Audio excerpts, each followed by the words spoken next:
Hello friends, स्वागत है martial peak के धमाकेदार सीजन 2 के एपिसोड में। अब आगे की स्टोरी मैं नॉवेल से लेने वाला हूं। अगर आपको ये स्टोरी पसंद आए तो बने रहिएगा। यांग काई की जर्नी में अब क्या ट्विस्ट्स आएंगे, ये सब जानने के लिए बने रहो मार्शल पीक सीजन 2 में।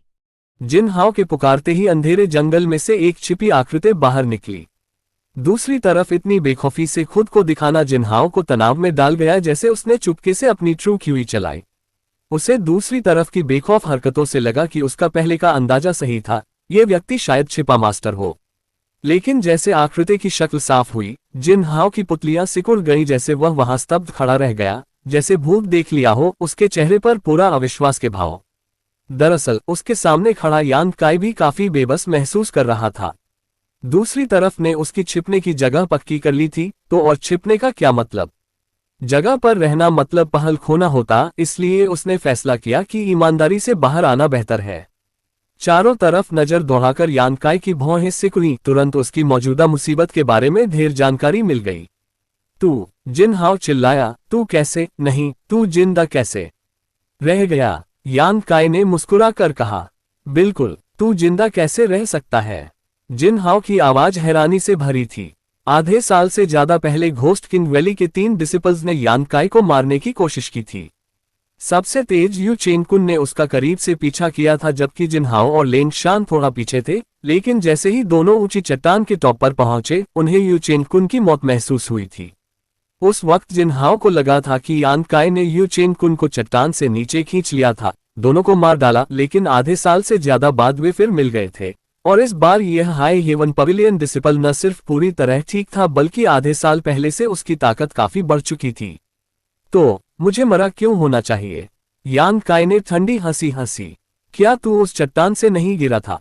जिन हाओ ने वजह सोचने की कोशिश की। नहीं, मैं गिरा था, लेकिन फिर ऊपर चढ़ आया। वैसे तेरे जूनियर ब्रदर की किस्मत इतनी अच्छी नहीं थी। चट्टान के नीचे गिरते ही वह मांस और खून का छींटा बन गया, बिना दफन मर गया। सब बहुत दुखद था, यांग काई ने लापरवाही से कहा। उसका प्लान था इन शब्दों से जिन हाओ का ध्यान भटकाना, उसका गुस्सा उकसाना और गलती करवाना। लेकिन यांग काई को उम्मीद नहीं थी कि जिन हाओ पूरी तरह बेफिक्र रहेगा, बस उसे ठंडी हंसी हंसता रहा। अगर यह आधे साल पहले होता तो जिन हाओ शायद गुस्सा हो जाता, लेकिन अब अपनी जान दूसरी के हाथ में होने और खुद के जिंदा रहने की गारंटी न होने से उसे दूसरों की चिंता करने का वक्त कहाँ था। जिन हाओ की बेफिक्री देखकर यांग काई ने भौहें सिकुड़ी, जैसे उसने उसके पीछे के 3 क्रूर फिफ्थ ऑर्डर मॉन्स्टर बीस्ट्स को देखा। अचानक पूरी तिरस्कार से बोला, तो तूने अपना सेक्ट छोड़ दिया और तियान लैंग डायनेस्टी के कल्टीवेटर से जा मिला। 3 फिफ्थ ऑर्डर मॉन्स्टर बीस्ट्स अलग तरह के थे, फिर भी वे साथ बैठे थे, आपस में नहीं लड़ रहे थे, बल्कि सारी दुश्मनी उसकी तरफ थी। इसलिए सिर्फ एक वजह थी कि उन्हें किसी ने गुलाम बनाया था। जिन हाओ के पास ये स्किल नहीं थी, सिर्फ तियान लैंग डायनेस्टी के डिसिपल्स मॉन्स्टर बीस्ट्स को गुलाम बना सकते थे। तुझे क्या पता? जिन हाओ अचानक गुस्से से भर गया। यांग काई पर गरजा, तुझे कुछ नहीं पता।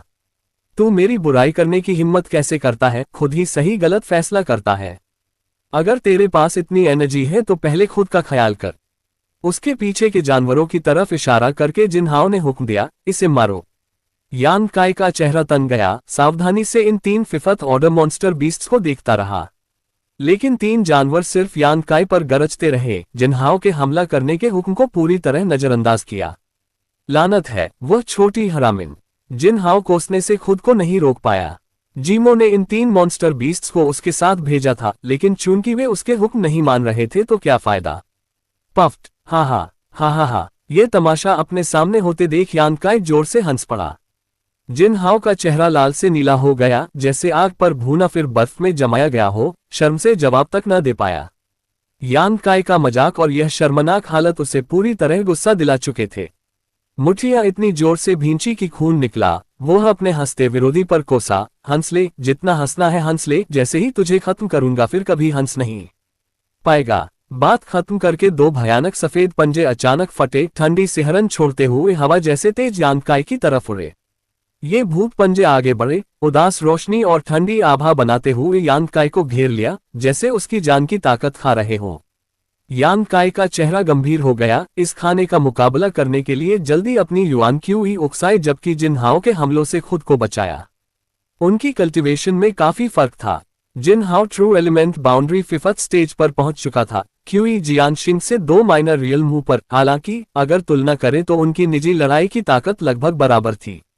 यह अलग मूल की वजह थी। क्यूई जियानशिंग 9 स्टार स्वॉर्ड स्कूल का उभरता सितारा डिसिपल था, मशहूर पहले दर्जे का सेक्ट, जबकि जिन हाओ सिर्फ घोस्टकिंग वैली से था, सेकेंड क्लास सेक्ट। इसलिए भले यान काई नुकसान में पड़ गया, उसे अपनी जान की चिंता नहीं थी। दोस्तों, इस कहानी सीरीज में आगे बहुत कुछ होने वाला है। अगर आप इस तरह के 10 से भी ज़्यादा एक्सक्लूसिव एपिसोड्स तुरंत सुनना चाहते हैं तो अभी हमारे चैनल की मेंबरशिप ज्वाइन करें। मेंबर बनते ही आपको मिलेंगे ढेर सारे खास एपिसोड्स जो सिर्फ आपके लिए हैं। पिछले महीने में उसकी ताकत भी काफी बढ़ चुकी थी। यान काई के लिए सिर्फ अनिश्चित फैक्टर उसके साइड इंतजार करते 3 फिफ्थ ऑर्डर मॉन्स्टर बीस्ट्स थे। इनकी ताकत असाधारण थी। अगर वे सचमुच साथ हमला करते तो उसकी सिर्फ एक उम्मीद भागना होता। लेकिन इतनी देर लड़ने के बाद यान काई हैरान था कि 3 मॉन्स्टर बीस्ट सिर्फ देखते रहे, दखल देने की कोई नीयत नहीं दिखाए। इस घटना से उसका हौसला काफी बढ़ गया। अगले पल उसने अनयील्डिंग विल चलाया, जिससे उसकी कल्टिवेशन सीधे पीक सेपरेशन एंड रियूनियन पर उछल गई। जिन हाओ बेरहम था, हर हमला पिछले से क्रूर, जैसे अपनी सारी दबी कुंठा और गुस्सा यहाँ निकाल रहा हो, जबकि जीमो के यान काई को जिंदा पकड़ने के हुक्म को पूरी तरह भूल गया हो।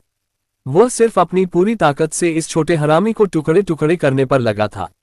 फायदा हासिल करके चाय की आधी प्याली के वक्त में जिन हाओ ने यान काई पर दर्जन भर से ज्यादा घाव कर दिए थे, और भले ये जानलेवा न थे, काफी खून बहा चुके थे। हाँ, छोटे हरामी, आज तू मौत से नहीं बच सकता। इस उग्र लड़ाई के बीच जिन हाओ अपनी दबंगई दिखाना नहीं भूला। यान काई पर ठंडी हंसी हंसता और लगातार मजाक उड़ाता रहा। यान काई ने दांत पीसे भारी मुक्का मारा, जिससे जिन हाओ ने बचाव की मुद्रा ली, जबकि वह पीछे हटा। मौका देखकर यान काई ने दोनों हथेलियां उठाई, जिन हाओ की छाती की तरफ धकेली। 2 ऊर्जा की लहरें जो जैसे जान की सांस रखती हो अचानक प्रकट हुई। इस वार की अनोखी ताकत और हत्यारी आभा महसूस करके जिन हाओ तुरंत सतर्क हो गया। टाइगर की गरज और ऑक्स की डकार की आवाज गूंजी जैसे यान काई ने अपनी बीस्ट सोल स्किल चलाई। उसकी हथेलियों से बहती 2 लाल जिंदा जैसी आकृतियां गरजी। जिन हाओ का चेहरा सफेद पड़ गया, जैसे वह तेजी से पीछे हटा। इन 2 मॉन्स्टर बीस्ट भ्रामक छवियों का सामना करते वह और हल्के में लेने की हिम्मत नहीं कर रहा था। अपनी ट्रू क्यूई चरम पर उकसाकर एक के बाद एक जानलेवा हमले छोड़े। यान काई ने अंदर से कोसा 2 बीस्ट भ्रामक छवियों के साथ मिलकर हमला किया।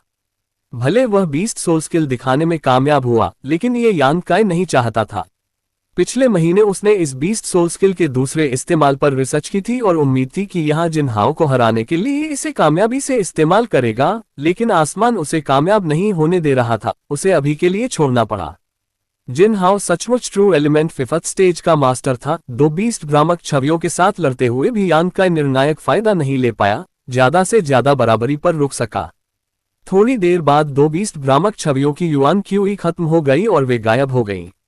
यह मौका लेकर जिन हाओ जल्दी आगे बढ़ा, मुस्कुराकर चिल्लाया, छोटे हरामी, अब तेरी मौत का वक्त है। यान काई का चेहरा गंभीर हो गया, फिर दोनों हथेलियां उठाईं। ये परिचित हरकत देखकर जिन हाओ निराश हो गया। वह उन 2 जानलेवा लेकिन भ्रामक मॉन्स्टर बीस्ट्स का फिर सामना करने को बिल्कुल तैयार नहीं था। कोने में धकेले जाने का एहसास करके उसने अपना ट्रम्प कार्ड खेलने का फैसला किया। चीखे और गरज की आवाजें गूंजी जैसे जिन हाओ की हथेली से काली गैस फटी। उसके अंदर विकृत चेहरा क्रूरता से गरज रहा था, दानवी क्यूई और हत्यारी दुश्मनी से भरा। ये रंजिश और नाराजगी से बनी छवि यान काई की तरफ उड़ी। यह नजारा जैसे पहले देखा हुआ था, उस दिन जब यू चेन कुन और यान काई दोनों चट्टान के टॉप से गिरे थे। उसने ऐसा मूव इस्तेमाल करते देखा था। ये हमला देखकर यान काई को जरा डर नहीं लगा। वह तो जिन हाओ के इस टेक्निक इस्तेमाल करने का इंतजार कर रहा था, अभी तक ये नहीं दिखी थी। चेहरा पर ठंडी हंसी उभरकर यान काई अचानक रुक गया। उसका पूरा मूड शांत हो गया, जैसे उसे संकट आने का पता ही न हो। हथेलियां आगे बढ़ाकर 2 ऊर्जा की लहरें जो प्रकट हुई एक में मिल गईं। न व्हाइट टाइगर, न डिवाइन ऑक्स, न जानवर की गरज, सिर्फ हल्की चमकती रोशनी निकली। एक कदम में जिन हाओ ने इस रोशनी को बचाया, बेहद आसानी से। हालांकि अगले पल ये हल्की रोशनी उसके पीछे एक फिफ्थ ऑर्डर मॉन्स्टर बीस्ट के शरीर में घुस गई। हालांकि मॉन्स्टर बीस्ट ने कोई हरकत नहीं की। कामयाब। यान काई बेहद खुश हो गया। जिन हाओ गुस्से से भर गया, जल्दी चिल्लाया, छोटे हरामी, चाले खेलकर मुझे, तेरे बाप जिन को डराने की कोशिश। उन दो बीस्ट भ्रामक छवियों से लड़कर अभी काफी नुकसान उठाने के बाद जिन हाओ के दिल में अभी डर बाकी था, इसलिए जैसे उसने यान काय को वही मुद्रा लेते देखी जो पहली बार उन्हें बुलाने में इस्तेमाल की थी, उसने बिना हिचक अपना ट्रम्प कार्ड खेला। लेकिन दूसरी तरफ सिर्फ कुछ फुहर निकला बिना उन दो क्रूर जानवरों का निशान। वो गुस्सा कैसे न होता। हालांकि जैसे उसकी आवाज फीकी पड़ी, जिन हाओ का गुस्सा हैरानी में बदल गया, जैसे उसके सिर के अंदर अचानक भयानक दर्द फटा जिससे उसका चेहरा सफेद पड़ गया और वह दर्द से तड़पने लगा। उसकी ट्रू क्यूई की सर्कुलेशन उथल पुथल हो गई, जैसे उसके चेहरे पर डर फैल गया। जल्दी हैरानी से यान काय को घूरा, तुझे मेरी घोस्ट किंग सील लगी थी, फिर कुछ हुआ क्यों नहीं? उस पल जिन हाओ को साफ महसूस हुआ कि उसकी घोस्ट किंग सील गायब हो गई थी। जैसे उस दिन यू चेन कुन को भयानक दर्द हुआ था उसकी घोस्ट किंग सील नीली जाने से, जिन हाओ भी अभी यही बैकलैश महसूस कर रहा था। हा, लगता है मरने वाला तू है। यान काय ने दुष्ट मुस्कान दी। तू मेरी घोस्ट किंग सील कैसे तबाह कर सकता है? जिन हाओ का चेहरा हैरानी और डर से भरा था। उसे कहाँ पता था कि अभी यान काय के शरीर में ओल्ड डेमन उसकी टेक्निक का जश्न मनाते हुए भोज कर रहा था। घोस्ट किंग सील बची दानवी आत्मा के टुकड़े से बनी होती थी। घोस्ट किंग वैली डिसिपल अपनी ट्रू क्यूई और खून की एसेंस खिलाकर कल्टीवेट करता था। दोनों के बीच सहजीवी रिश्ता बनता था, लेकिन ओल्ड डेमन के लिए यह बस स्वादिष्ट नाश्ता था। अपने जूनियर ब्रदर से पूछना, जब येलो रिवर में मिले उसने भी मरने से पहले यही महसूस किया था। बात खत्म करके यान काय ने हाथ में यांग लिक्विड की बूंद बुलाए और उसे खून लाल तलवार में बदला। जिन हाओ के हाथ घोस्ट किंग वैली की अनोखी सीक्रेट आर्ट से तपे थे, जिससे उसके सफेद भूत पंजे लोहे जैसे सख्त थे। Common grade low rank artifact से ताकत और तेजी में कम नहीं, इसलिए उसके साथ निपटने के लिए यांग लिक्विड से बना हथियार सबसे अच्छा विकल्प था। भले जिन हाओ के पास मुकाबला करने की ताकत बाकी थी, उसकी घोस्ट किंग सील के अजीब गायब होने से उसकी मानसिक हालत अस्थिर हो गई थी और वह यान काय का फिर सामना करने का यकीन नहीं रखता था। तुरंत अस्थायी रूप से पीछे हटने का फैसला किया, लेकिन 3 कदम से ज्यादा पीछे न जा सका कि उसके पीछे से तेज हत्यारी नियत उभरी। उसकी रीढ़ में सिहरन दौड़ा दी। वक्त पर जवाब न दे पाकर उसे अचानक खून की बदबू लगी, जैसे उसकी गर्दन से दर्द की लहर आए। जमीन पर गिरकर जिन हाओ ने बेतहाशा मुकाबला किया, जैसे उसकी आंखों ने उसके साथी मॉन्स्टर बीस्ट्स में से एक को उसे काटते देखा। उसका दिल तुरंत जम गया। जिन हाओ ने आसमान की तरफ गरज लगाई, जीमो, तू धोखेबाज हरामिन। उस पल उसे यकीन हो गया कि जीमो ने उसे मारने का फैसला किया था। इस जीवन मौत के संकट में जिन हाओ ने अचानक अपनी ताकत चरम पर पहुंचा दी। आखिरकार फिफ्थ ऑर्डर मॉन्स्टर बीस्ट के दांतों से आजाद हो गया और अजीब ढंग से खड़ा हुआ। उसकी गर्दन पर लगे घाव से खून बह रहा था। मुश्किल से पैरों पर खड़ा हुआ कि यान काय की तलवार से हमला हो गया। खून लाल तलवार नीचे काटी। जिन हाओ ने जल्दी हाथ उठाकर रोका। उसके भूत पंजे ने अपनी कमाल की मजबूती दिखाई। सीधा वार लेने के बाद भी सिर्फ गहरा कट लगा, न कि बाह से अलग हो गया। साथ में वह फिफ्थ ऑर्डर मॉन्स्टर बीस्ट भी दौड़ा आया। यान काय के साथ मिलकर थके जिन हाओ पर हमला किया। उसकी आत्मा को चोट लगी थी और अभी भारी वार सहा था। जिन हाओ ज्यादा से ज्यादा 30% ताकत इस्तेमाल कर पाता तो यान काय का विरोधी कैसे बनता। सिर्फ 30 सांसों के वक्त में यान काय ने जिन हाओ के भूत पंजे काट दिए। अपने सबसे अहम हाथ खोकर जिन हाओ के पास मुकाबला करने की ताकत नहीं बची। घबराकर भागने की कोशिश की, लेकिन उड़ने की ताकत भी नहीं थी। जल्दी यान काय और फिफ्थ ऑर्डर मॉन्स्टर बीस्ट ने उसे काट डाला। जिन हाओ की मौत पर जैसी उम्मीद थी, नई ब्लड बीट बनी। दूसरे 2 मॉन्स्टर बीस्ट जो अभी तक देख रहे थे जैसे कोई हुक्म मिला हो, जल्दी साथ भाग निकले। यान काय लड़ाई शुरू होने से पहले उनकी हरकतों पर नजर रख रहा था। उसे पता था कि वे तियान लैंग डायनेस्टी कल्टिवेटर्स के गुलाम है। वह उन्हें मारने का पूरा इरादा रखता था, लेकिन वे बहुत तेज भागे और वह पीछा नहीं कर पाया, इसलिए अनिच्छा से उन्हें जाने दिया। राहत की हल्की सांस छोड़कर यान काय ने अपने पास वाले फिफ्थ ऑर्डर मॉन्स्टर बीस्ट की तरफ देखा। उसकी सिकुड़ी भौहें धीरे खुली, उसकी आंखों में संतुष्टि की चमक धीरे उभरी। ये लड़ाई 9 स्टार स्वॉर्ड स्कूल डिसिपल से काफी आसान रही थी। ओल्ड डेमन की मौजूदगी और इस फिफ्थ ऑर्डर मॉन्स्टर बीस्ट की बगावत जिन हाओ को इतनी आसानी से निपटाने की कुंजी थी। मरने तक जिन हाओ को समझ नहीं आया कि उसके साथ आया मॉन्स्टर बीस्ट अचानक उस पर क्यों टूट पड़ा। सबकी जड़ बीस्ट सोल स्किल थी। ये खास इस्तेमाल यान काय को अनजाने में पता चला था। कुछ दिन पहले जब उससे फिफ्थ ऑर्डर मॉन्स्टर बीस्ट मिला था, यान काय ने बीस्ट सोल स्किल चलाकर 2 बीस्ट भ्रामक छवियां बुलाने की कोशिश की थी ताकि मदद मिले, लेकिन किसी अजीब वजह से 2 बीस्ट आत्माएं एक में मिल गईं, चमकती रोशनी बनकर फिफ्थ ऑर्डर मॉन्स्टर बीस्ट के शरीर में घुस गईं। तुरंत बाद ये फिफ्थ ऑर्डर मॉन्स्टर बीस्ट यांग काई के हुक्म मानने लगा। यह अनजानी खोज से यांग काई खुशी से उछल पड़ा, जिससे उसने कुछ वक्त यह समझने में बिताया कि यह रहस्यमय असर कैसे और क्यों हुआ, लेकिन उसकी कोशिशें ज्यादातर बेकार साबित हुई। फिर वही घटना बुला नहीं पाया, वह काफी कुंठित हो गया। मुख्य समस्या थी कि मिलने वाले मॉन्स्टर बीस्ट्स की संख्या कम होती जा रही थी, जिससे उसके पास टेस्ट करने वाले लगभग कोई नहीं बचे थे। एक चीज जो उसने हासिल की थी वह इस स्किल का नाम रखना था। उसने व्हाइट टाइगर सील और डिवाइन ऑक्स सील को मिलाकर बनी इस नई मार्शल स्किल को नाम दिया बीस्ट स्लेव सील। अब वह या तो 2 बीस्ट भ्रामक छवियां बुला सकता था मदद के लिए, या दोनों को मिलाकर यह नई मार्शल स्किल बना सकता था। जिन हाओ से लड़ते हुए बीस्ट स्लेव सील ने बड़ा रोल निभाया था। अगर लड़ाई के आखिर में फिफ्थ ऑर्डर मॉन्स्टर बीस्ट का सरप्राइज हमला न होता तो जिन हाओ के तरीकों और ताकत से वह शायद भाग निकलता। ये स्किल कमाल की थी, व्हाइट टाइगर सील और डिवाइन ऑक्स सील की ताकत से बिल्कुल ज्यादा ताकतवर। जब वह 2 बीस्ट भ्रामक छवियां बुलाता था, भले उनकी हमले की ताकत असाधारण होती थी, लेकिन कुल लड़ाई की क्षमता थोड़ी कम होती थी। 2 भ्रामक छवियों की लड़ाई की क्षमता उसके सामने वाले इस फिफ्थ ऑर्डर मॉन्स्टर बीस्ट से थोड़ी कम थी, वे सिर्फ संख्या में ज्यादा होने से इसे हरा सकते थे। 30 किलोमीटर दूर ध्यान में बैठी जीमो ने अचानक आंखें खोली, उसके चेहरे पर हैरानी की चमक आई, जबकि उसका भाव थोड़ा हैरान हो गया। उसके पीछे खड़ी लेन शान का चेहरा भी चौंका, वह यांग काई की दिशा में स्तब्ध होकर देख रही थी। उसकी आंखों में दुख और खुशी के भाव थे, सहानुभूति और मजाक का जटिल मिश्रण। भले जिन हाओ उनका सेक्ट में सीनियर ब्रदर था, जब उसने जीमो की पेशकश मानी थी तो लेन शान को उससे घृणा हो गई थी, और वह दुआ करती थी कि वह नाकाम होकर मर जाए बजाय लौटकर उसके शरीर को अपवित्र करने के उसे उस बुरे सपने से बचा ले। लेकिन अब उसकी इच्छा पूरी हो गई थी, वह इस मूडी तियान लैंग डायनेस्टी औरत की रहम पर अकेली रह गई थी, उसका भविष्य अनिश्चित। जिन हाओ की मौत पर दोनों औरतों को अलग अलग तरीकों से पता चल गया था। तेरा सीनियर ब्रदर मर गया। जीमो धीरे खड़ी हुई, लेंग शान की तरफ हल्के से देखा।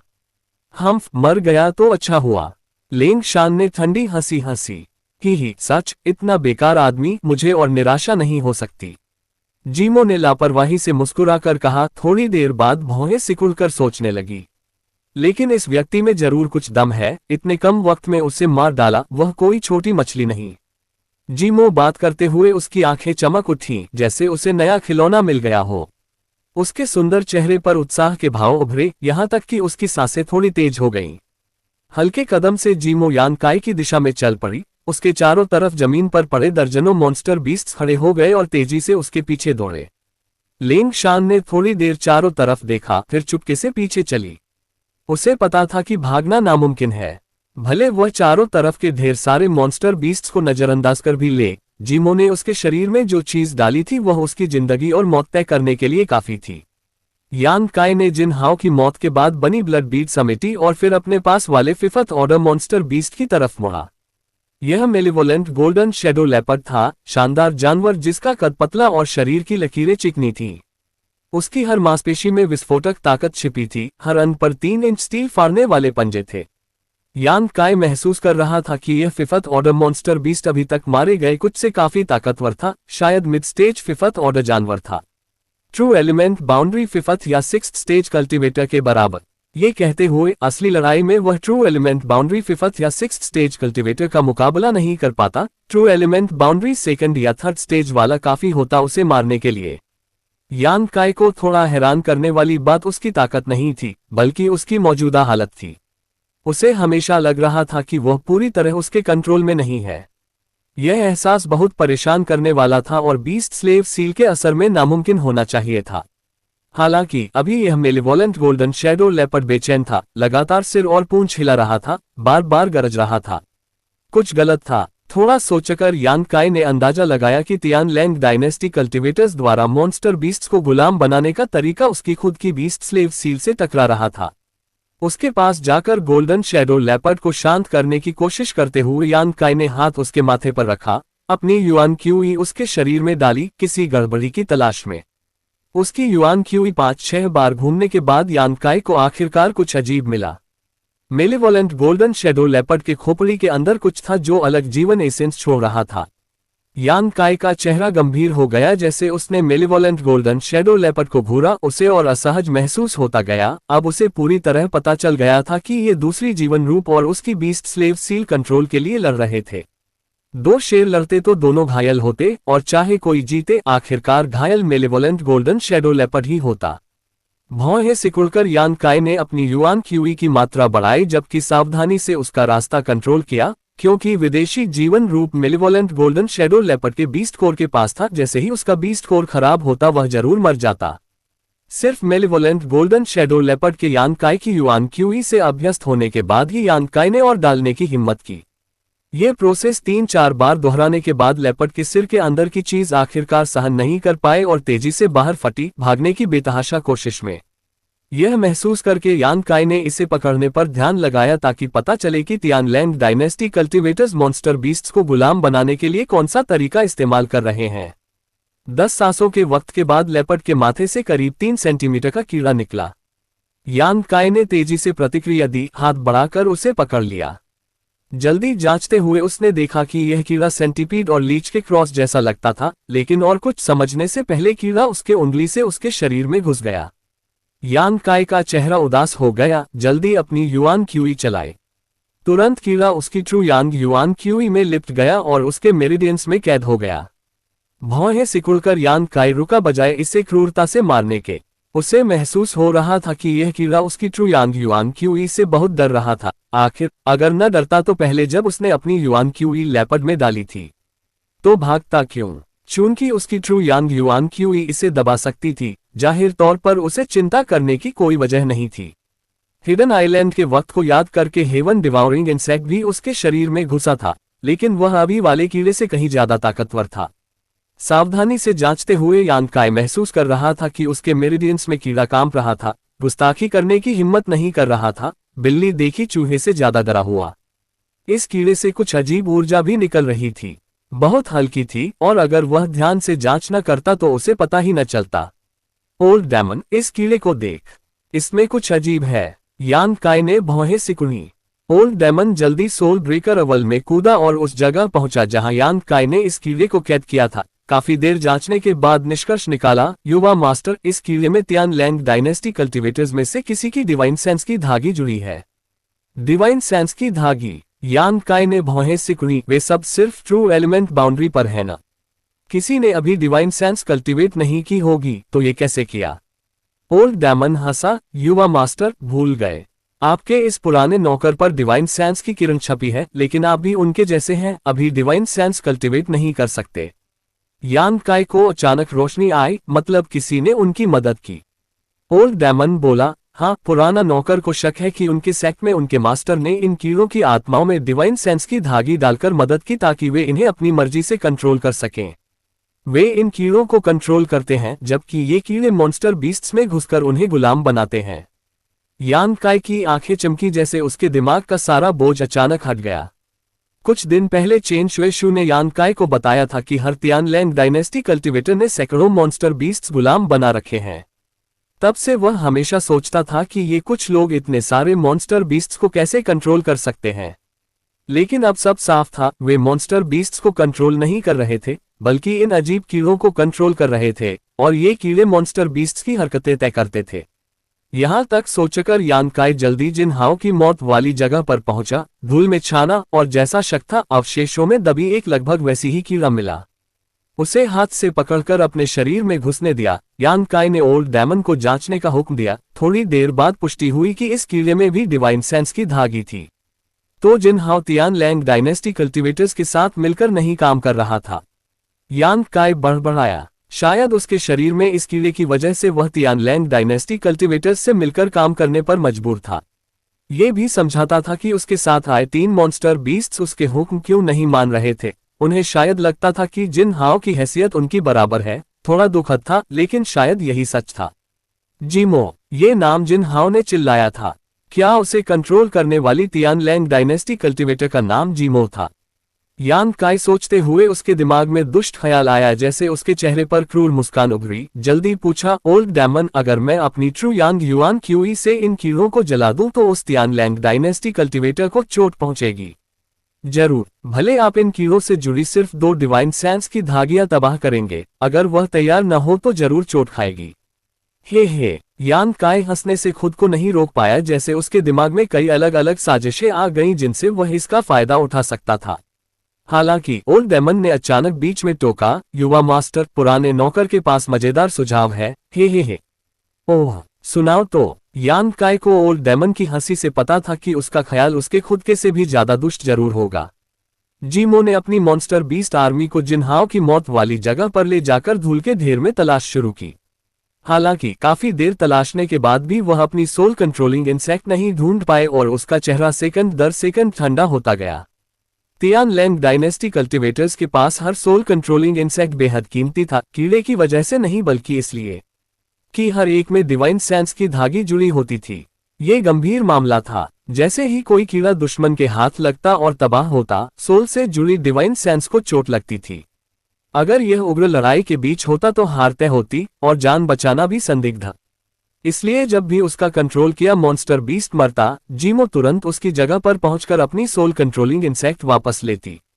लेकिन इस बार वह नहीं मिली। जीमो के चेहरे के बदलते भावों से वाकिफ लेंग शान उसके पीछे फिर ठंडी हंसी हंसती रही। उसके चेहरे पर खुशी फैल गई। जीमो ने पल भर मुंह बनाया, फिर आंखें बंद करके चारों तरफ ध्यान से जांच की। भले उसने अपनी सोल अभी कल्टीवेट नहीं की थी और बड़ा इलाका नहीं जांच सकती थी, डिवाइन सेंस की धागी आखिर उसकी खुद की थी, इसलिए कुछ रेंज में वह महसूस कर सकती थी। थोड़ी जांच के बाद जीमो के ग्लैमरस चेहरे पर हैरानी के भाव उभरे। जल्दी मुड़कर जंगल के किसी खास हिस्से को घूरा, उसकी सुंदर साफ आंखों से मजाक भरी रोशनी निकली। कई 10 मॉन्स्टर बीस्ट जल्दी फैलकर जीमो की घूरती जगह को घेरने लगे। लेंग शान स्तब्ध हो गई। जीमो की हरकतों और बर्ताव से तुरंत समझ गई कि जिस हालत की वह उम्मीद कर रही थी वह नहीं होने वाली। वह जीमो से नफरत करती थी कि उसने अपनी पवित्रता जिन्हाओं को वादा की थी, और उससे भी ज्यादा नफरत करती थी कि उसने उसके शरीर को मनमाने ढंग से अपवित्र किया था। इसलिए अब जब लेंग शान को लगा कि जीमो को इस बार बड़ा नुकसान उठाना तय है, तो वह खुशी महसूस कर रही थी, चुपके से इस अच्छे शो को देखने का इंतजार कर रही थी। लेकिन उसे उम्मीद नहीं थी कि हालात मौजूदा दिशा में विकसित होंगे। क्या जिन्हाओ को मारने वाला मास्टर अभी भी रुका था? क्या ये खुद को जाल में फंसाने जैसा नहीं था? सरसराहट जंगल से शोर की लहर आई, जैसे पत्ते हिले, और फिर लेंग शान की आंखों ने भागती आकृति देखी। जीमो ने हल्के से हाथ का इशारा किया और कई मॉन्स्टर बीस्ट तुरंत भागती आकृति की तरफ दौड़े।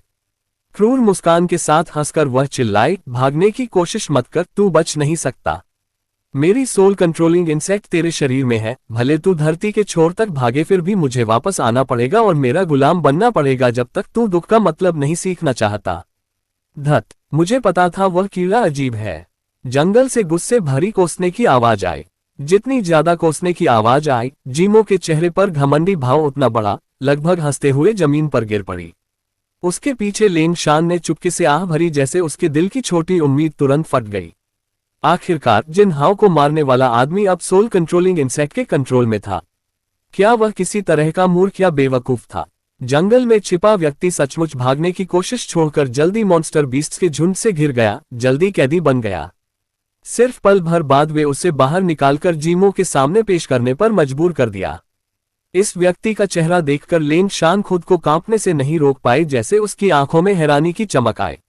जिन्हाओ ने यान काय को पहचाना था तो लेंग शान कैसे नहीं? लेकिन यही वजह थी कि लेंग शान इतनी हैरान थी। जैसे वह यान काय को घूरती रही, उसके ख्याल तेजी से घूमे, अपने विकल्पों का वजन किया।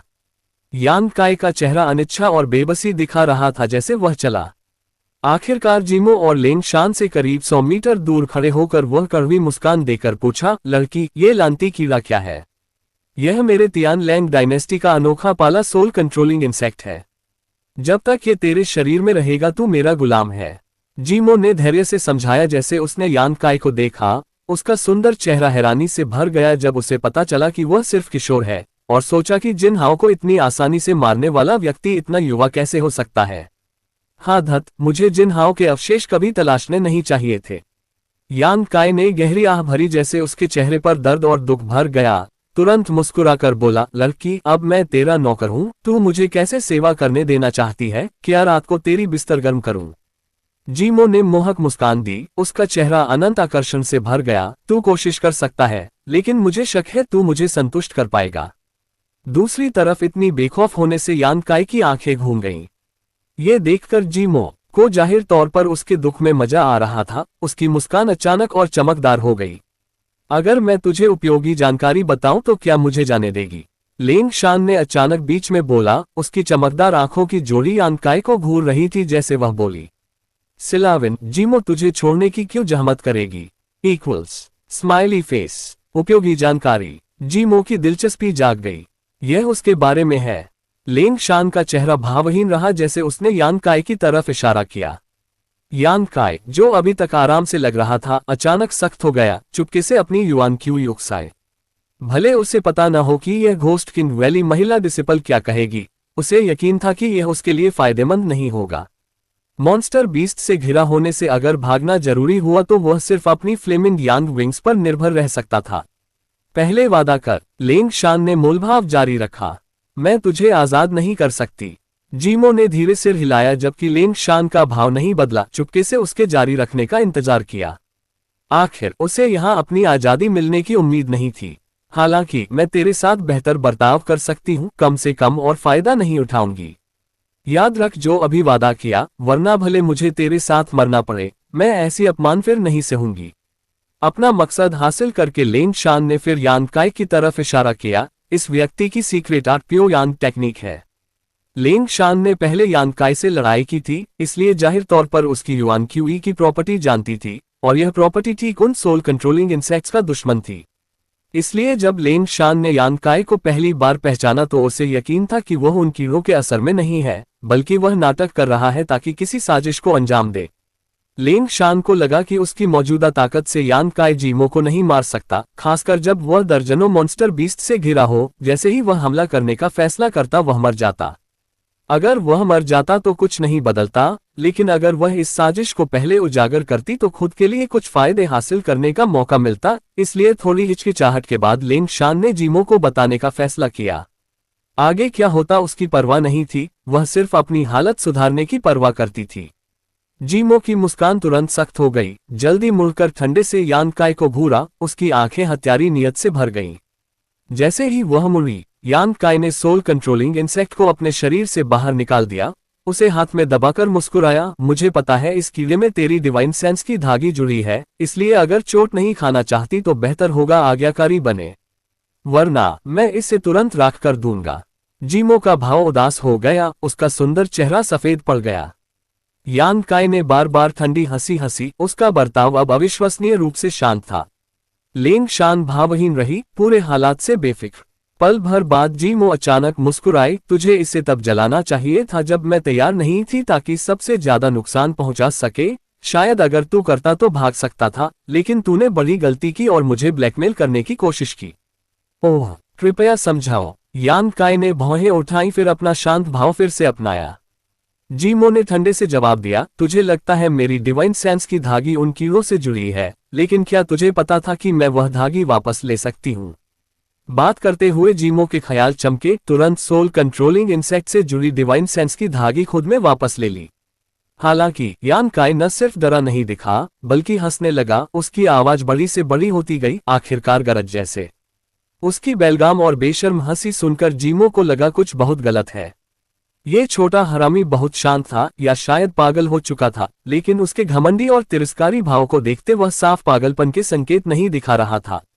अगर कोई और होता तो जीमो अभी भी उन्हें अपनी सेवा करने पर मजबूर करने में दिलचस्पी लेती।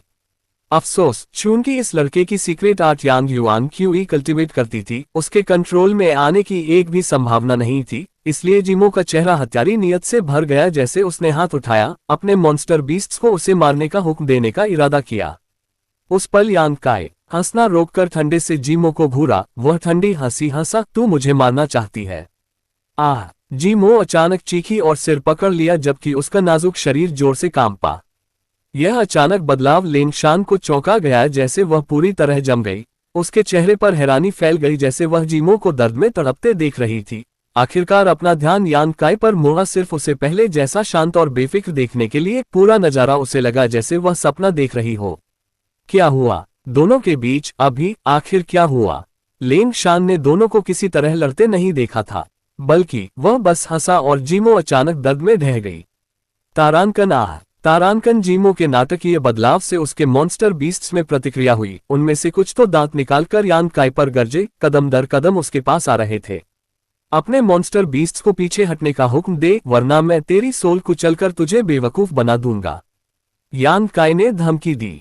ऐसे दर्द में जैसे उसकी सोल फट रही हो, जीमो ने बिना हिचकिचाए अपने जानवरों को पीछे हटने का हुक्म दिया। उसके सारे मॉन्स्टर बीस्ट्स ने जीमो की तरफ देखा और दुश्मनी छोड़ दी, फिर बिखर गए, 1000 मीटर फैलकर घेरा बना लिया। समझदार चुनाव, यान काई ने ठंडी हंसी हंसी जैसे वह आगे बढ़ा, जीमो के बाल पकड़कर उसे ऊपर उठाया। ऐसा उग्र क्रूर बर्ताव लेंग शान की पीठ में ठंडी सिहरन दौड़ा दी, जैसे वह अनैच्छिक रूप से कुछ कदम पीछे हट गई। वहीं रह, इससे निपटाकर तेरे साथ निपटता हूं। यान काई ने ठंडे से उसे घूरा, जिससे लेंग शान तुरंत हरकत रोककर जम गई, उससे डरकर पथरा गई। आधे साल से थोड़ा ज्यादा पहले, जब वह और उसके सीनियर ब्रदर्स ने इस हाई हेवन पवेलियन डिसिपल को घेरा था, वह सिर्फ separation and reunion boundary third stage का कमजोर था। उस वक्त वह सिर्फ घबराकर भाग सकता था जैसे पीटा कुत्ता। लेकिन अब वे फिर मिले थे, इतने कम वक्त के बाद। वह आसानी से तियान लैंग डायनेस्टी की यह सांप औरत जीमो को हरा और पकड़ सकता था। लेंग शान अच्छे से जानती थी जीमो कितनी घमंडी और गर्वीली थी।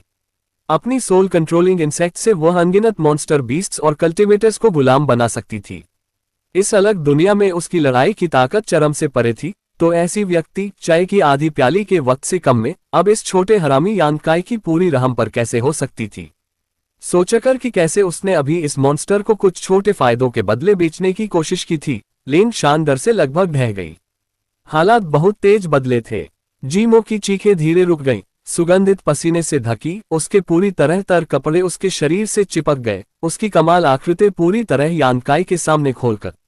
धीरे अपना सिर यान काई की तरफ मोड़कर उसके चेहरे पर जिद और नाखुशी भर गई, जैसे वह उसे घूर रही हो। उसकी आंखों से खुली नफरत और हत्यारी नियत निकल रही थी। लगता है तुझे अभी भी समझ नहीं आया कि अब तेरा मास्टर कौन है। यान काई ने उसके चेहरे पर थप्पड़ मारा और उसे जमीन पर फेंक दिया।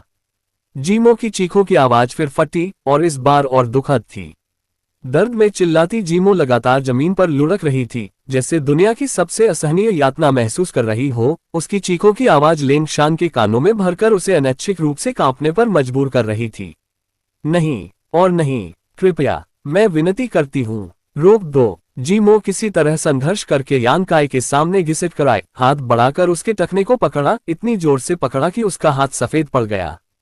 उसके बाल बिखरे और चेहरा पसीने से ढका। वह ऊपर देखते हुए बेतहाशा आज्ञाकारी भाव बनाने की कोशिश कर रही थी, कांपते हुए विनती की, मैं तेरी आज्ञा मानूंगी, जो तू चाहे करूंगी, बस कृपया इसे रोक दो। यान काई नीचे बैठ गया और आराम से उसे घूरते हुए पूछा, तू सचमुच मेरी आज्ञा मानने को तैयार है? जीमो ने जल्दी सिर हिलाया। उसकी सोल पर हो रही यातना का दर्द मौत से बेहतर लग रहा था, लेकिन वह मुकाबला नहीं कर पा रही थी। ऐसी यातना किसी के लिए भी सहन करना नामुमकिन था। यह उसकी इच्छा या दृढ़ता से जुड़ा नहीं था। यान काई बस बहुत बेरहम था। तू कसम खाती है कि बाद में मेरी नाफरमानी नहीं करेगी? यान काई ने हाथ बढ़ाकर उसकी ठुड्डी उठाए, उसकी आंखों में दुष्टता से घूरा। जीमो ने आंसू से सने चेहरे पर बेतहाशा मुस्कान निचोड़ी, मैं कसम खाती हूं कि तेरी नाफरमानी नहीं करूंगी। यान काई ने क्रूर मुस्कान दी, जैसे उसने उंगली बढ़ाकर धीरे उसके छोटे लाल मुंह में डाली और घुमाई, उसकी मीठी जीभ को उकसाया। जीमो चौड़ी आंखों से उसे घूरती रही, लेकिन जरा सी नाखुशी दिखाने की हिम्मत नहीं की। जल्दी अपना भाव ठीक किया और फिर आज्ञाकारी बनकर अपनी सांप जैसी जीभ से उसकी उंगली को स्वीकार किया, जुनूनी ढंग से चाटी और चूसी। उसकी स्किल्स कमाल की थीं, वरना लेंग शान को उकसाकर खुद पर कंट्रोल खोने पर मजबूर करना नामुमकिन होता। उसकी जीभ उसकी उंगली के चारों तरफ घूमी, कभी टाइट कभी ढीली। सिर्फ पल भर में वह उत्तेजना से तर हो गई। उसकी सांसें रुकी हुई हो गईं, जैसे उसने वक्त पर मोहक कराह निकाली। लेंग शान ने जल्दी मुंह फेर लिया और अंदर से कोसा, बेशर्म। यान काई ने ऊपर देखकर उसे ठंडी हंसी हंसी। जीमो के मुंह से उंगली पीछे खींची और उसके कपड़ों पर पहुंची, फिर क्रूरता से उसके गाल दबाए, जिससे उसकी आंखें फिर आंसू से भर गईं, जैसे वह मुंह बनाकर उसे घूर रही हो। मैं जानता हूं तू सिर्फ नाटक कर रही है, लेकिन तेरा भाव फिर भी अच्छा है। यान काई ने मजाक जारी रखा। जीमो ने बस हंसकर कहा, हम तियान लैंग डायनेस्टी की औरतें सबसे ऊपर ताकत की पूजा करती हैं। तू ताकतवर है, इसलिए मुझे तेरे प्रति आकर्षित होना सामान्य है। मेरी separation and reunion 7th stage ताकतवर मानी जाती है। यान काय ने तिरस्कार से हंसा। जीमो की मुस्कुराती शक्ल सिकुड़ी, लेकिन उसने जल्दी संभाल लिया। तेरा रियल्म सब कुछ नहीं है और तू अभी इतना युवा है। वक्त मिले तो तू जरूर सबसे ताकतवर बनेगा। हा हा हा, तू अच्छे से बोलती है, मुझे पसंद आया। यान काय हंसकर खड़ा हुआ, उसे हुक्म दिया, उठ। हाँ। जीमो भी खड़ी हुई और चुपके से अपने कपड़े ठीक किए। लेंग शान और जिन हाओ के सामने वह मास्टर जैसी बर्ताव करती थी, लेकिन यान काय के सामने वह आज्ञाकारी नौकरानी बन गई। गुस्ताखी करने की हिम्मत नहीं। ऐसी यातना चखने के बाद जीमो ने ठान लिया था कि फिर नहीं सहना। जीमो से निपटकर यान काय ने अपना ध्यान लेंग शान पर मोड़ा और मीठी मुस्कान दी। लेंग शान का भाव काफी अजीब था, शर्म, गुस्सा, अपमान और अनिच्छा का अजीब मिश्रण। उसकी यान काय से पहले की दुश्मनी का जिक्र ही किया, अभी उसने उसे बेचा था जो मौत की सजा के लिए काफी था। जिसे उसने खुद बेचने की कोशिश की थी, अब उसके जिंदगी मौत का फैसला करने की ताकत थी। जैसा कहते हैं, नदी 30 साल पूर्व की तरफ बहती है, फिर 30 साल पश्चिम की तरफ, लेकिन 30 साल पलक झपकते बीत जाते हैं। पीयू जिंदगी में हमेशा उतार चढ़ाव आते हैं और सब अनिश्चित होता है। अल्ज़ेडेम, मुझे कहीं सुना है कि यह भी कहता है कि युवाओं को तंग मत करो, क्योंकि पता नहीं कब वे तुम पर फायदा ले ले। जीमो ने यान काय को देखा, फिर लेंग शान को, फिर ठंडे से फुसफुसाकर बोली, तुझे उसकी जान चाहिए। मैं आसानी से उसे मार सकती हूँ। जीमो समझदार औरत थी, जाहिर तौर पर वह यान काय की आंखों में हत्यारी नियत देख सकती थी। लेंग शान का चेहरा तुरंत उदास हो गया, जैसे वह जल्दी कुछ कदम पीछे हटी, सावधानी से यान काय और जीमो को देखती रही, उसके चेहरे पर दृढ़ता के भाव। अगर यान काय सचमुच उसकी मौत चाहता तो लेंग शान जरूर बेतहाशा जवाबी हमला करती। लेकिन थोड़ी चुप्पी के बाद यान काय ने सिर हिलाया। लेंग शान राहत की सांस नहीं रोक पाए, हैरानी से यान काय की तरफ देखकर पूछा, क्यों? क्यों क्या? यान काय ने बेसब्री से कहा, तू मुझे जाने क्यों दे रहा है? लेंग शान दिल की शक दबा नहीं पाए। हमारे एल्डर्स में दुश्मनी है, हमारे बीच भी नाराजगी है, और मुझे यकीन नहीं कि तू इतना नेक इंसान है कि मेरी जान तेरे हाथ में होने पर मुझे जाने देगा। दरअसल मैं बहुत नेक इंसान हूं, क्या ये वजह काफी नहीं? यान काय ने मीठी हंसी हंसी। जीमो लगभग ढह गई, जबकि लेंग शान ने भी तिरस्कार से ठंडी हंसी हंसी जवाब दिया, अगर तू सचमुच इतना नेक है तो इसे हुक्म दे कि मेरे से सोल कंट्रोलिंग इंसेक्ट निकाले। तू कहता है अभी मुझे नहीं मारूंगा, लेकिन मेरी जान मौत का फैसला तेरे हाथ में है। क्या नेक इंसान ऐसा करता है? तुझे मुझे सवाल करने का हक क्या? यान काय ने ठंडी हंसी हंसी। क्या तू घोस्ट किंग वैली की एविल सेक्ट डिसिपल नेक है? लेंग शान ने हंसी उड़ाई, मैंने कभी नहीं कहा कि मैं हूं। तेरी जीभ तेज है। यान काय ने खांसा, फिर जी मो की तरफ देखा, उसे हुक्म दिया, उससे अपना कीड़ा निकाल ताकि उसे पता चले असली नेक इंसान कैसा होता है।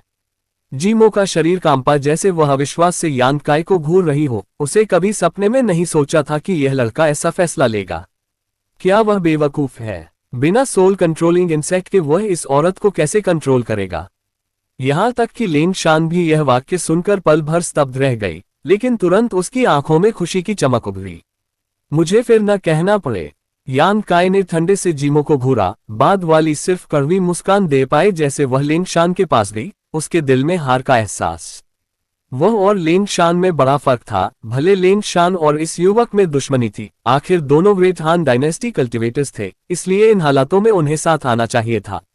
तेरी किस्मत अच्छी है, जीमो ने उसे फुसफुसाकर कहा। उसकी आवाज में जलन थी, फिर हाथ बढ़ाकर लेंग शान के पेट पर रखा, अपनी इच्छा केंद्रित करके युआन क्यूई उकसाए। पल भर बाद लेंग शान का चेहरा सफेद पड़ गया, जैसे वह उल्टी जैसी आवाज निकाली, मुंह से कीड़ा उगल दिया।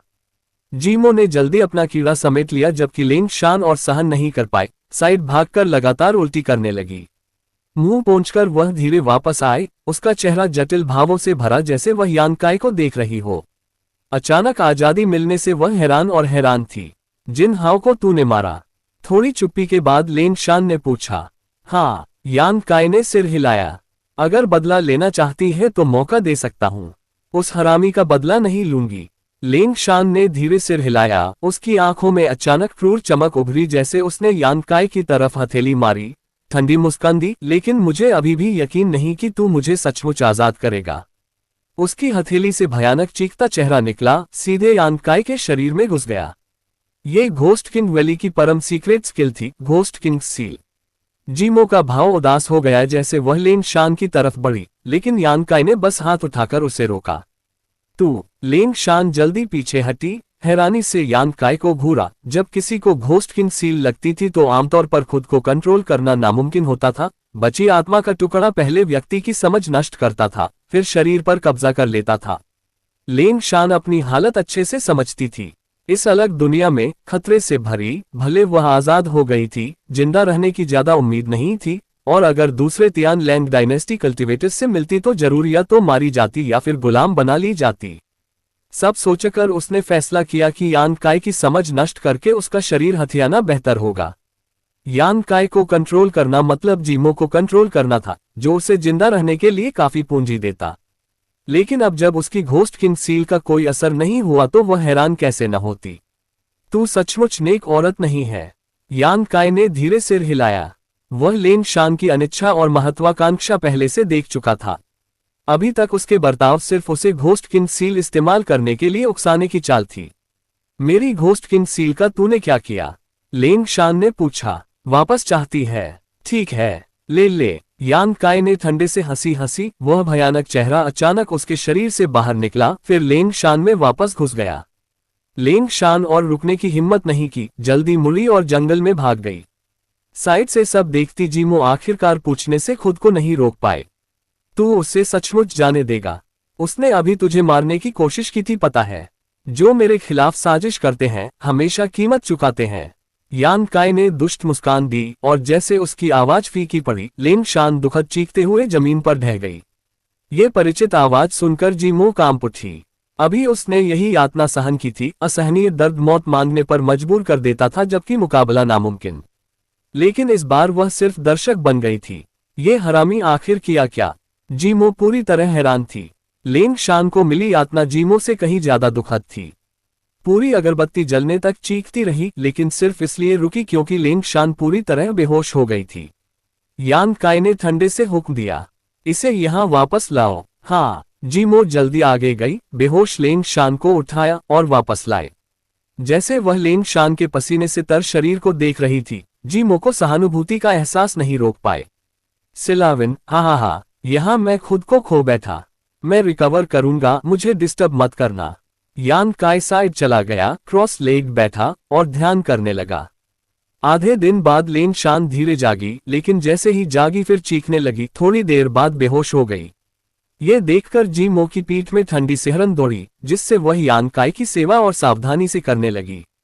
उसे अब पता चल गया था कि यह युवक कितना बेरहम है, औरत के साथ भी। वह और लेंग शान दोनों पहले दर्जे की सुंदरियां थीं, लेकिन जब वे उसकी नाफरमानी करती तो वह जरा हिचकिचाए बिना उन्हें अमानवीय यातना देता था। रोसी, सिर्फ बेवकूफी तेरी शक्ल से प्रभावित होता। अल्जैडेम, तू कुछ मर्दों को ज्यादा समझती है। सिलाविन, दोनों तरफ होता है। ऐसा व्यक्ति बहुत डरावना था। वह बस ठंडा खून वाला राक्षस था। एक दिन बाद लेंग शान फिर जागी, लेकिन इस बार यान काई ने उसे और यातना नहीं दी। आखिर वह अभी ट्रू एलिमेंट बाउंड्री कल्टिवेटर थी, जिसने अपनी नॉलेज सी अभी खोली नहीं थी और सोल कल्टिवेट नहीं कर सकती थी। अगर वह और यातना देता तो वह सचमुच विकलांग हो जाती। लेंग शान ने दूर क्रॉस लेग यान काई की तरफ देखा, अभी भी डर बाकी था। जीमो ने ज्यादातर दिन उसे मनाने में बिताया, तब जाकर वह यान काई के पास गई। उसके होंठ अभी कांप रहे थे, उसका चेहरा खून से खाली, जैसे जोर से सांस लेने से भी डर रही हो। पहले वह जीमो के कंट्रोल में थी, आखिर सिर्फ उसके शरीर में कीड़ा था जो उसकी जान को खतरा था। लेकिन अब उसकी सोल ही कंट्रोल में थी। इस हाई हेवन पवेलियन डिसिपल को सिर्फ एक ख्याल से उसे अंतहीन यातना दे सकता था या बस मार सकता था। वह भेड़िए की मांद से निकली थी, सिर्फ बाघ की मांद में गिरने के लिए। लेंग शान को निराशा का एहसास नहीं रोक पाया। तारांकन फफ। तारांकन, यान काई ने सांस छोड़ी। उसके सामने वाली दो औरतों से पूरी तरह वाकिफ, लेकिन ध्यान बनाए रखने का नाटक किया, जैसे उन्हें नोटिस नहीं कर रहा हो। जिज्ञासु की उसकी गार्ड पूरी तरह डाउन होने पर वे क्या करेगी। थोड़ी देर बाद वह टेस्ट के नतीजों से काफी संतुष्ट था। चाहे जीमो हो या लेंग शान, दोनों अब बहुत आज्ञाकारी थी। जरा सी आक्रामक हरकत करने की हिम्मत नहीं। आखिरकार आंखें खोलकर उसने पहले लेंग शान की तरफ देखा, जिससे वह पीछे हट गई जब तक जीमो ने उसे नहीं पकड़ा। जल्दी माफी मांग। जीमो ने उसे हल्के से आगे धकेला, धीरे प्रोत्साहित किया। उसका खुद का मूड अभी जटिल था। लेंग शान के चेहरे पर अपमान की चमक उभरी, जैसे उसने हल्के से होंठ काटा। डरते हुए यान काई की तरफ देखा, फिर जल्दी आंखें फेर ली। फिर हिचकिचाई तो मैं और मदद नहीं करूंगी। जीमो उससे थोड़ा नाराज थी, लेकिन औरत होने के नाते वह चुप कैसे रहती। भले औरतें हों, उन्हें मर्द जैसा बनना पड़ता है और हालात के मुताबिक ढलना और लचीला होना। सिलाविन, बहुत अजीब। जब कोई तेरे साथ चोट खाता है तो उसके साथ बंधन बन जाता है। रियल लाइफ में हमेशा होता है, लेकिन फिर भी अजीब है। मुझे समझ आता है लोग ऐसा क्यों महसूस करते हैं और यह मुझे कड़वा मीठा एहसास देता है। लेंग शान सचमुच अनिच्छुक थी, चुपके से वहीं खड़ी रही। यान काय ने बस चेहरे पर हल्की मुस्कान रखी जबकि उसे घूरता रहा। मैं गलत थी। काफी देर बाद लेंग शान बोल पाए। उसकी आवाज लगभग सुनाई न दी जबकि उसके दोनों हाथ उसकी ड्रेस थामे थे, पूरी तरह शर्मिंदा। यान काय ने बस उसे घूरना जारी रखा, कुछ नहीं बोला। लेंग शान ने दांत पीसे, जाहिर तौर पर बहुत दुख सह रही थी। आखिरकार जीमो ने हल्के से आह भरी। वह अपनी गलती समझ गई है, अब से तेरे खिलाफ हरकत करने की हिम्मत नहीं करेगी। चलो अब रो मत। लेंग शान के लिए बोलते हुए जीमो ने हाथ बढ़ाकर धीरे उसकी आंखें पोंछी। मुझे छूना मत। लेंग शान ने घृणा से जीमो का हाथ झटक दिया। ये सिर्फ एक बार माफ करूंगा, यान काय ने बेफिक्री से कहा। यह सुनकर लेंग शान राहत की सांस नहीं रोक पाए, क्योंकि उसे पता था कि अगर वह लाइन में रहती है तो उसे वह मानवीय यातना फिर नहीं सहनी पड़ेगी। तूने ये कैसे किया? लेंग शान काफी देर हिचकिचाई, फिर हिम्मत करके पूछा। अभी पहले उसने यान काय पर अपनी घोस्ट किन सील मारी थी, सिर्फ पल भर बाद उसे वापस मिली, साथ में कुछ और जो उसकी चेतना में जड़ जम गया था। हालांकि उसने अपनी डिवाइन सेंस अभी कल्टीवेट नहीं की थी। लेंग शान को पता नहीं था कि यह क्या है, फिर भी उसे पता था कि यही चीज वह उसे कंट्रोल करने के लिए इस्तेमाल कर रहा था। मुझे भी इस बारे में बहुत जिज्ञासा है, कृपया बताओ ना। जीमो ने मोहक मुस्कान दी, यान काय पर आंखें मारी और होंठ फुलाकर थोड़ा मुंह बनाया ताकि सचमुच आकर्षक तस्वीर बने। यह आसान था, मैंने बस तुम्हारी सोल्स पर ब्रांड लगा दिया, यान काय ने लापरवाही से जवाब दिया। पियुलेजर्गन, अगर तुम इससे हैरान हो तो अभी सुलझा देते हैं। हर किसी की सोल होती है, हर किसी की डिवाइन सेंस होती है, हर किसी की, जैसे तुम्हारी छठी इंद्री और सोल का विस्तार। ज्यादातर साधारण लोगों के लिए ये पहुंच से बाहर और अमूर्त होती है। सिर्फ इमोर्टल एसेंशियल बाउंड्री तक पहुंचे कल्टीवेटर्स अपनी नॉलेज सी खोल सकते हैं और अपनी सोल और डिवाइन सेंस कल्टीवेट करना शुरू कर सकते हैं। उन्हें मजबूत करके सोल से जुड़ी मार्शल स्किल्स और टेक्निक्स इस्तेमाल कर सकते हैं। ये सुनकर दोनों औरतें चौंक गईं। यह आसान कैसे था? भले उन्होंने अपनी डिवाइन सेंस अभी कल्टीवेट नहीं की थी, उन्हें अच्छे से पता था कि किसी की सोल पर सील लगाना कितना मुश्किल है। मान लो वे ये पूरी तरह नजरअंदाज कर दे कि यान काय सिर्फ सेपरेशन एंड रियूनियन कल्टीवेटर है, फिर भी अगर वह इमोर्टल एसेंशियल बाउंड्री मास्टर होता तो भी यह करने में ढेर मेहनत लगती। ऊपर से अगर जरा भी गलती होती तो उनकी सोल्स को भारी चोट लग सकती थी, जिससे वे लगभग ब्रेन डेड हो जाती। कहना तो आसान था, लेकिन उसकी लापरवाही से दी गई जवाब दुनिया में आसान कैसे थी। अफसोस, जब वे अभी जो हुआ उससे याद करती तो पूरी घटनाएं सचमुच आसान कहलाने लायक थी। लेंग शान के मामले में उसने अपनी घोस्ट किन सील भेजी और पल भर बाद वापस मिली। पूरा आदान प्रदान सिर्फ कुछ सांसों का था, लेकिन उस छोटे आदान प्रदान में उसकी जिंदगी मौत का फैसला करने का हक तुरंत बदल गया था। इसी तरह जीमो ने सिर्फ अपनी डिवाइन सेंस की धागी वापस ली जो उसकी सोल कंट्रोलिंग इंसेक्ट से जुड़ी थी, और उसके बाद वही हालत सहन की।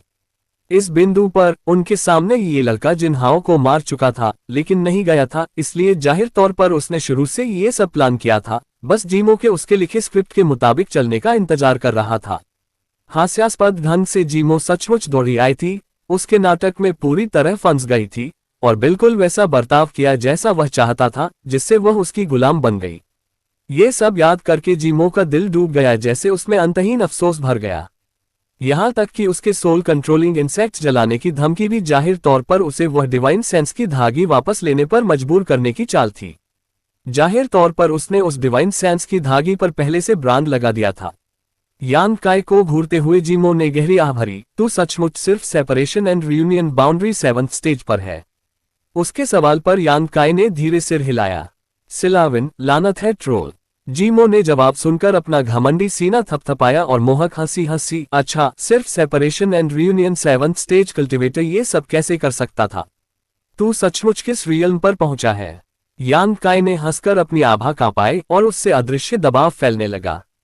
उसके शरीर की युआन क्यूई काफी बढ़ गई, लेकिन जल्दी शांत हो गई। Break through. जीमो और लेंग शान दोनों हैरानी से यान काई को घूरती रहीं। अभी का नजारा साफ छोटी रियल्म का ब्रेक थ्रू था। हालांकि उसकी निकली आभा की लहरें ज्यादा मजबूत नहीं थीं। वे ट्रू एलिमेंट बाउंड्री कल्टीवेटर की हद तक भी नहीं पहुंची। अब मैं separation and reunion boundary 8 stage पर हूं। यान काई ने दोनों औरतों पर बेवकूफी भरी मुस्कान दी। सिलाविन, जी वह और ताकतवर हो गया। ओ, ये देखकर जीमो और लेंग शान दोनों के भाव सख्त हो गए, जैसे वे अंदर कोस रही हो तो वह सचमुच सिर्फ सेपरेशन एंड रियूनियन कल्टीवेटर है। पहले जो कहा था वह सच था। इस कड़वी हकीकत का सामना करके जीमो और लेंग शान दोनों शर्म से लाल हो गईं।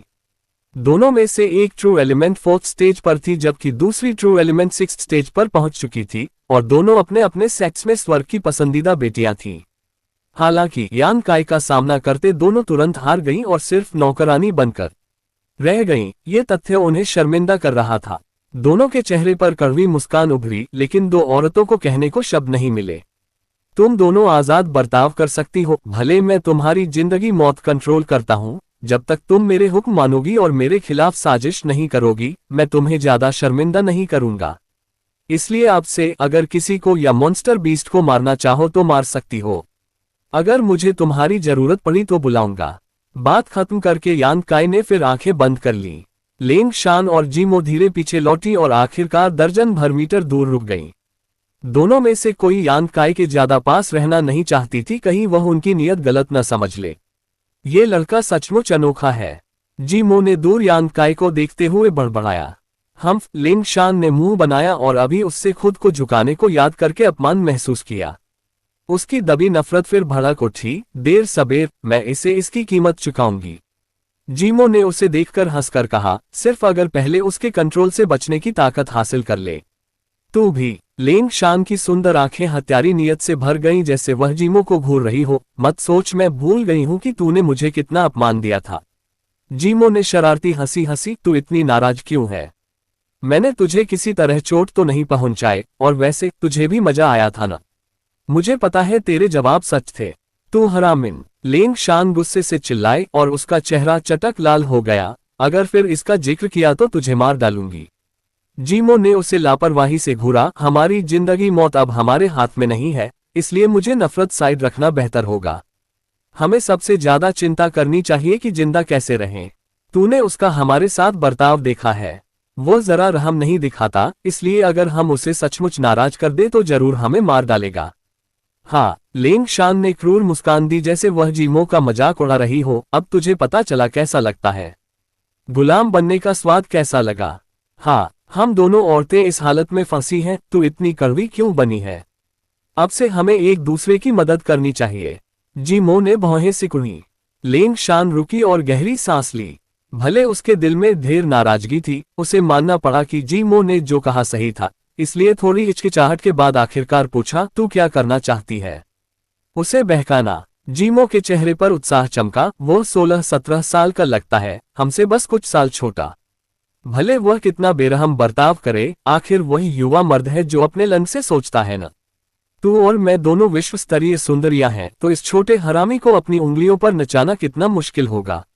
मुझे लगता है तू खुद उसके साथ बिस्तर में कूदना चाहती है। लेंग शान ने बेरहमी से कहा, तू क्या बकवास कर रही है? जीमो ने आंखें घुमाई, फिर अचानक मोहक हंसी हंसी। पहले जो मैंने उससे कहा था वह सच था। हम तियानलैंड डायनेस्टी की औरतें ताकत की पूजा करती हैं। भले उसकी मौजूदा ताकत ज्यादा न हो, लेकिन उसने मुझे पूरी तरह हरा दिया। ये कुछ था जो मेरा सीनियर ब्रदर भी नहीं कर पाया। खुद कर, मैं और खुद को अपमानित नहीं करूंगी। लेंग शान ने उसे घूरा, फिर साइड जाकर ध्यान करने बैठ गई। यान काई की यातना से 2 बार बेहोश होने के बाद उसे खुद को रिस्टोर करने की बेतहाशा जरूरत थी। जीमो ने बस उसे घूरा और मन में सोचा, रुको, जब तक मैं उसे जीत लूंगी तब तुझे पता चलेगा कौन सही था। ये दुनिया हमेशा ऐसी रही है। मर्द दुनिया जीतते हैं और औरतें मर्दों को जीतती हैं। ये सच्चाई समय की शुरुआत से चली आ रही है। यान काई क्रॉस लेग बैठा अपनी फसल और अनुभवों से निपटने पर ध्यान लगाए था, लेकिन उसने जीमो और लेंग शान की हरकतों पर चुपके से नजर रखी, अपनी सोल्स पर लगाए ब्रांड से। भले उसे पता न हो वे क्या बात कर रही हैं, इस अजीब फीडबैक से वह साफ महसूस कर सकता था कि उनकी नीयत क्या है। फिलहाल दोनों अच्छा बर्ताव कर रही थीं, या कम से कम अभी उनमें से किसी की उसे मारने की सोच नहीं थी। उन्हें कंट्रोल में ले पाना यांग काई के लिए भी हैरानी था, मुख्य इसलिए क्योंकि सारा क्रेडिट सचमुच ओल्ड डेमन का था। यांग काई का मूल प्लान सिर्फ 2 सोल कंट्रोलिंग इंसेक्ट्स जलाकर जीमो को भारी चोट पहुंचाना था, फिर मौका देखकर जानलेवा वार करना था। लेकिन ओल्ड डेमन ने बेहतर विकल्प दिया था। उसने यांग काई को जीमो की डिवाइन सेंस की धागी पर ब्रांड लगाने का खास तरीका दिखाया, ताकि जैसे वह उसे वापस ले वैसे ही उसकी सोल पर निशान लग जाए और उसे गुलाम बनाया जा सके। ये प्लान लागू करते ही यह उम्मीद से बेहतर कामयाब हुआ था। एक बार कामयाब होने पर यांग काई को तुरंत लेन शान को भी फंसाने का ख्याल आया। आखिर ghost king seal ghost king valley disciple की सहजीवी मार्शल स्किल थी, इसलिए जरूर उसकी सोल से जुड़ी होती। इस मामले में ओल्ड डेमन ने जरूर उसकी उम्मीदें पूरी की और उसकी घोस्ट किंग सील से जुड़ी डिवाइन सेंस की धागी पर तुरंत हेरफेर कर दिया। ऊपर से ओल्ड डेमन द्वारा इस्तेमाल किए तरीके बहुत ऊंचे दर्जे के थे, इसलिए उसके कंट्रोल हटने का डर नहीं था। सोल बहुत नाजुक चीज होती है और अब जीमो और लेन शान की सोल्स पर यांग काई का निशान लगा था। भले उनके सेक्ट के एक्सपर्ट उन्हें हटाने में मदद करना चाहें तो भी उन्हें डर रहता कि ऐसा करने से उनकी चेतना खराब न हो जाए। अफसोस, वह सोल रेमनेंट मेरी चोटें ठीक करने में मदद कर सकता था। ओल्ड डेमन ने अचानक शिकायत की, मेरा तो और बुरा है। यांग काई और उदास बोला, अगर मुझे पता होता कि ऐसा कर सकता हूं तो जिन हाओ को क्यों मारता, बल्कि एक और घोस्ट किंग वैली डिसिपल को गुलाम बना लेता। यांग काई ने कड़वाहट से शिकायत की। ओल्ड डेमन ने बस मुस्कुराया, तुझे पहले से पता था लेकिन कुछ नहीं कहा ना? यांग काई ने गुस्से से पूछा। ओल्ड डेमन ने लापरवाही से जवाब दिया, ऐसा कमजोर दुश्मन और बेकार गुलाम बनता। अगर युवा मास्टर ने घोस्ट किंग सील पर हेरफेर मुमकिन है पूछा न होता तो पुराने नौकर को सचमुच ख्याल न आता। छोड़ो, मर्द को गुलाम बनाना वैसे भी थोड़ा अजीब है, यांग काई ने लापरवाही से कहा। जीमो और लेन शान को चुपके से देखने के बाद यांग काई जल्दी अपने मामलों में डूब गया। गहरी सांस लेकर यांग काई ने ध्यान लगाया और पहले गुलाम बनाए मेलेवोलेंट गोल्डन शैडो लेपर्ड को बुलाया। उसका हाथ उसके माथे पर रखकर यांग काई ने उसकी सोल में लगी बीस्ट स्लेव सील वापस ली। जब यह फिफ्थ ऑर्डर मॉन्स्टर बीस्ट आजाद हुआ तो तुरंत जंगल में भाग गया। यांग काई ने इसे मारने या पीछा करने का नहीं सोचा, बल्कि उसने जीमो को हुक्म दिया कि अपने मॉन्स्टर बीस्ट से इसे पकड़वाए और फिर उसमें अपनी सोल कंट्रोलिंग इंसेक्ट डाले। हुक्म देकर यांग काई ने उसकी तरफ और ध्यान नहीं दिया। उसने बाएं हाथ में व्हाइट टाइगर सील और दाहिने में डिवाइन ऑक्स सील बुलाए और दोनों हथेलियां जोड़कर आगे धकेली। क्रूर जानवर की गरज गूंजी जैसे आसमान हिलाने वाला व्हाइट टाइगर और धरती फाड़ने वाला डिवाइन ऑक्स प्रकट हुए। इस शोर से आकर्षित जीमो और लेन शान ने जल्दी देखा कि क्या हुआ और फिर अनजाने में मुंह खुला रह गया जैसे वे दो जिंदा जैसे बीस्ट भ्रामक छवियां देख रही हो। दोनों ने कभी इतनी गहरी मार्शल स्किल नहीं देखी थी। ये सचमुच अपनी युआन क्यूई लेकर 2 खून लालामूर्त मॉन्स्टर बीस्ट्स बना सकती थी। हालांकि इन जानवरों से निकलती युआन क्यूई की लहरें बेहद घनी और शुद्ध थीं। ये कैसे किया? क्या वह सिर्फ सेपरेशन एंड रियूनियन बाउंड्री पर था? जब वे हैरान आंखों से यह नजारा देख रही थी, यांग काई ने सिर्फ आह भरी, फिर हाथ बढ़ाकर उंगलियां चटकाईं, जिससे 2 बीस्ट भ्रामक छवियां तुरंत गायब हो गईं।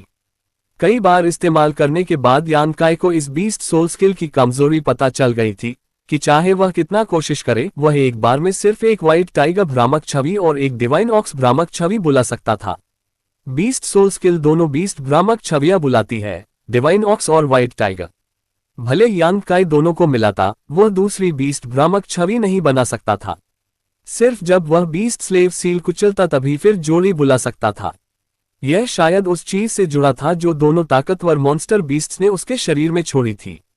अगर वह बीस्ट स्लेव सील की उपयोगिता बढ़ाना चाहता था तो उसे अपने अंदर की 2 बीस्ट सोल्स को पूरी तरह गुलाम बनाना पड़ता। और इसलिए यांग काई लगातार व्हाइट टाइगर सील और डिवाइन ऑक्स सील चलाता रहा, फिर उन्हें मिलाता रहा जैसे वह इस स्किल के छिपे रहस्यों की सावधानी से तलाश कर रहा हो। इसी के साथ ये एपिसोड यही खत्म होता है। अगर आपको एपिसोड पसंद आए तो वीडियो को लाइक और चैनल को सब्सक्राइब कीजिए। तो फ्रेंड्स, मिलते हैं नेक्स्ट एपिसोड में।